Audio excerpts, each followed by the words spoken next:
So hello guys, सबैजनालाई फेरि पनि एकचोटि स्वागत छ धरानको पाथिभारा मन्दिरमा। हामी चाहिँ अब पाथिभारा मन्दिर चढ्न लागि नै रहेको छौँ र अहिले चाहिँ अहिलेको टाइम भन्दाखेरि बिहानको 9:30 भइरहेको छ र यो पाथिभारा मन्दिरको प्रवेशद्वार जहाँ चाहिँ हामी प्रवेश गरिरहेको छौँ। एन्ड अगाडि हाम्रो सरहरू हुनुहुन्छ र यहाँ हामी सबैजना साथीहरू छौँ। सो तपाईँहरूलाई चाहिँ अगाडि देखाउनेछु पाथिभारा माताको मन्दिर। सो त्यहाँनिर चाहिँ तपाईँहरूलाई म भेट्ने छु है त। सो गाइस, हाम्रो चाहिँ यो सेकेन्ड टाइम हो र हाम्रो सरको चाहिँ फर्स्ट टाइम हो। सो सरसँग चाहिँ म केही बेसिक जानकारीहरू लिन चाहन्छु। सर्वप्रथम धेरै धेरै स्वागत छ युट्युब च्यानलमा। धन्यवाद सुमन भाइ। तपाईँलाई फर्स्ट टाइम आउँदा तपाईँलाई कस्तो महसुस भइरहेको छ? ओहो, यो पाथिभारा देवीको शक्तिले होला, फेरि वेदर एन्ड क्लाइमेट क्या आनन्दको, ओहो वर्णनै गर्न सक्दिनँ। अनि तपाईँलाई यहाँको विकास कस्तो लाग्यो त? स्टेप स्टेपमा सिँढी हुनुपर्ने पुरा पिचिङ गरिदिएको, दुवै साइडमा पक्काको वाल बनाइदिएको, रमणीय लाग्यो मलाई त। अनि तपाईँ यहाँभन्दा अगाडि आउनु भएको थियो यो पाथिभारा मन्दिर भन्ने ठाउँ? भेडै टार्सी हो, यो मन्दिरै चाहिँ दर्शन गर्न आज मात्रै जुराएको मलाई। भनेपछि तपाईँलाई फर्स्ट टाइम छ होइन त तपाईँको? यो फर्स्ट टाइमै हो। सो गाइस, लेट्स सी अगाडि तपाईँहरूलाई पनि देखाउने छु पाथिभारा मन्दिरको दर्शन है त।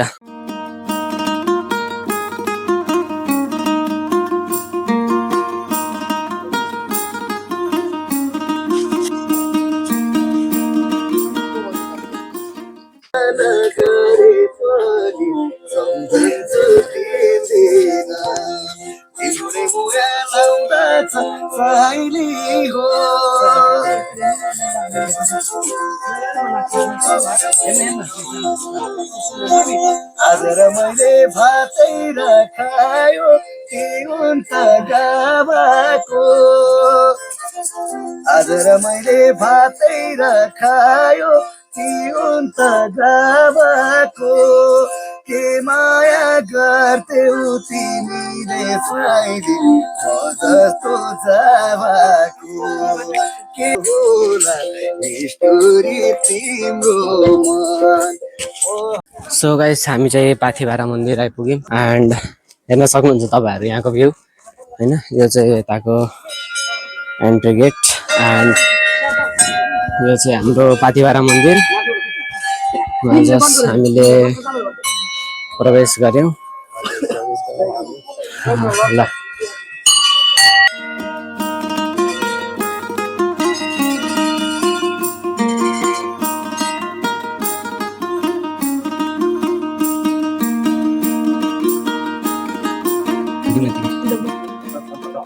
सो गाइस, फाइनली हामीले चाहिँ पाथिभारा माताको दर्शन गऱ्यौँ र अब चाहिँ हामी फेरि पनि त्यो एउटा भ्यू पोइन्टमा गइरहेको छौँ जहाँनिर चाहिँ we can feel the clouds in practical, I mean in real life. So हेर्न सक्नुहुन्छ है आमा गाइस, भ्यू त हे भाइ। So guys just feel this view guys यार, this is our नेपाल। धेरैले भन्छ क्या नेपाललाई स्विजरल्यान्ड बनाउनु पर्छ भन्छ। किन बनाउनु पर्यो त? पाथिभारा के अरे मन्दिर आउनु न तपाईँहरू, भेलेटार धरान आउनु, एकचोटि फिल गर्नु, अनि तपाईँहरूले स्विजरल्यान्ड नेपालमा देखिन्छ क्या होइन। हेर्नु त, ए यस्तो दामी भ्यू छ नि, लिटरली बादलले छोएपछि वाट वी वान्ट नेक्स्ट होइन। सो लेट्स सी है। Hi this is our Nepal guys. नेपालको प्रकृति हो क्या यो, हेर्न सक्नुहुन्छ। सिन चाहिँ मैले रिक्रिएट गरिदिएँ गाइस, योभन्दा अगाडिको सिन चाहिँ केही यस्तै नै थियो होइन। नेपालको प्रकृति हो गाइस, माया छ नेपालको प्रकृतिलाई। साथी हो हामी नेपालको प्रकृति हो क्या यो, माया छ नेपालको प्रकृतिलाई, गर्व हुन्छ यार।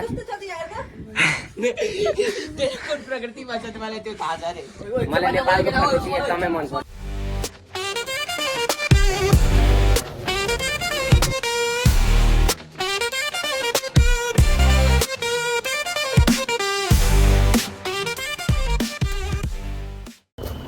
सो गाइस फाइनली हामी नमस्ते झरना आइपुग्यौँ है पाथिभरा माताको दर्शन गरेर and check this view guys so यहाँनिर चाहिँ हामी अब नास्ता गर्ने एन्ड त्यसपछि हामी जाने नमस्ते झरना जहाँनिर चाहिँ हामी नुहाउनेछौँ है सो हेर्नुहोस् झरना चाहिँ यहाँबाट देखिन्छ देखिन्छ त सो म तपाईँहरूलाई देखाउन जान्छु गाइस झरना है कहाँनिर भन्दाखेरि देखिन्छ कि देखिँदैन देखिन्छ अलिअलि देखिन्छ यहाँनिर यो गाइस झरना चाहिँ होइन सो यो चाहिँ हाम्रो होटेल होइन and so let's C so guys final चाहिँ हामी नमस्ते झरनामा खानासाना खाएर चाहिँ होइन खाना भन्नाले भातहरू खाएर ओ भाइ सब राइडर देख्रे भाइ सो गाइस फाइनली हामी एन्टर चाहिँ भइसकेको छौँ सबैजना साथीहरू यहाँ छौँ and check this view guys hi hi and झरना चाहिँ त्यहाँ छ गाइस हेर्नु भयो होला नि झरना चाहिँ त्यहाँ छ है निकै नै रमाइलो हुनेछ साथीभाइहरूसित सो तपाईँहरूलाई पनि म रिकमेन्ड गर्छु फुल्ली यो ठाउँ होइन यो चाहिँ सुनसरीको धरानमा बेलेटार हामी अहिले के अरे सरी नमस्ते झरना चाहिँ गइरहेको छौँ है एक्चुली छौँ नमस्ते झरनामा चाहिँ झरना चाहिँ उता छ कता सो हामी चाहिँ गइरहेको छौँ है सो झरनामा चाहिँ तपाईँहरूलाई भेट्छु है त सो गाइस एउटा सिन चाहिँ म रिक्रिएट गर्न चाहन्छु होइन सो नेक्स्ट टाइम जुन चाहिँ हामीले गरेका थियौँ सो गाइस मौसम त ऐसा हो रहा है दिल गार्डन हो रहा है बहुत मजा आ रहा है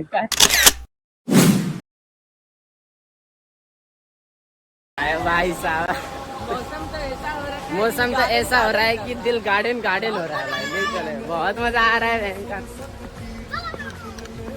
चलो सिनरी केयर गरेको क्या अर्को पालि ठ्याक्कै यही ठाउँमा गरेको थियौँ क्या के मौसम त ऐसा र तिमीले त भनेको थियौ होइन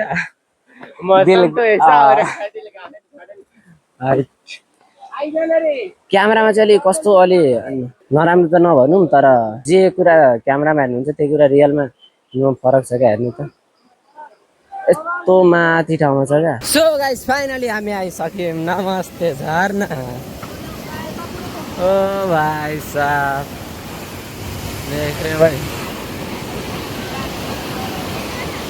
हेर्नु त आमा ओ त्यहाँ छ ओ हामीलाई त्यहाँ पुग्नु पर्ने सो लेट्स गो पहिलाभन्दा त अति डेन्जर भइरहेको छ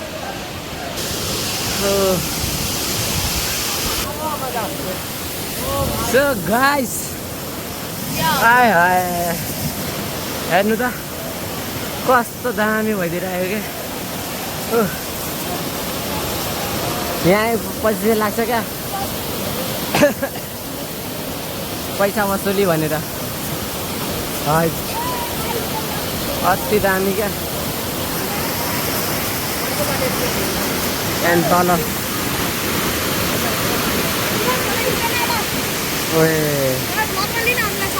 ल सबैजना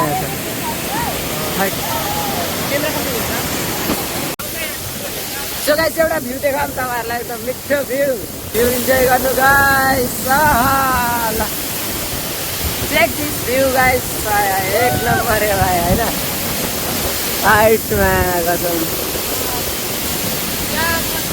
नेक्स्ट टाइम चाहिँ हामी त्यहाँसम्म चाहिँ जान पाएको थियौँ बट दिस टाइम हामी यहाँसम्म आएको छौँ र यो नजारा पाएको छौँ है त ल दामी छ दामी height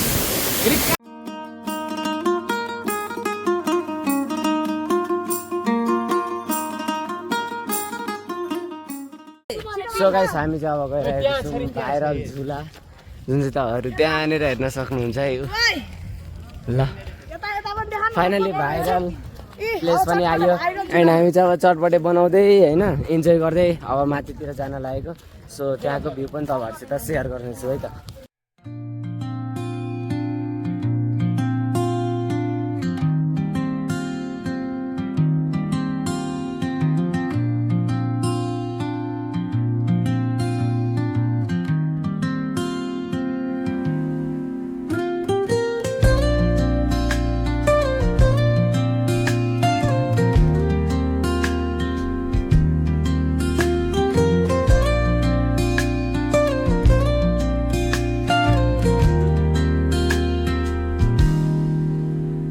soft strums of the warm acoustic guitar blend with the gentle sound of the waves crashing against the shore. Serene melody weaves through the breeze, creating a soothing rhythm that mirrors the ocean's ebb and flow.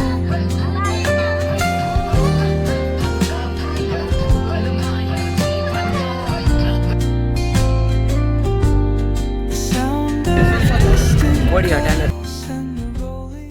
हाम्रो आजको last park है यो चाहिँ some संस्कृति park भन्ने नाम सुनेको थिएँ सो लेट्स सी एक्सप्लोर गरौँ के कसो रहेछ है त सो यहाँको चाहिँ बजार लागिरहेको छ साथीहरू तपाईँहरू हेर्न सक्नुहुन्छ एन्ड यहाँको बजारमा तपाईँहरूले हेर्न सक्नुहुन्छ फाइनली चाहिँ हामी अर्क साम्पाङजीको पार्कमा चाहिँ डुलिरहेको छौँ जुन चाहिँ आजको हाम्रो ट्रिपको अन्तिम एउटा पार्क हो र यहाँनिर केही यस प्रकार भ्यू छ है त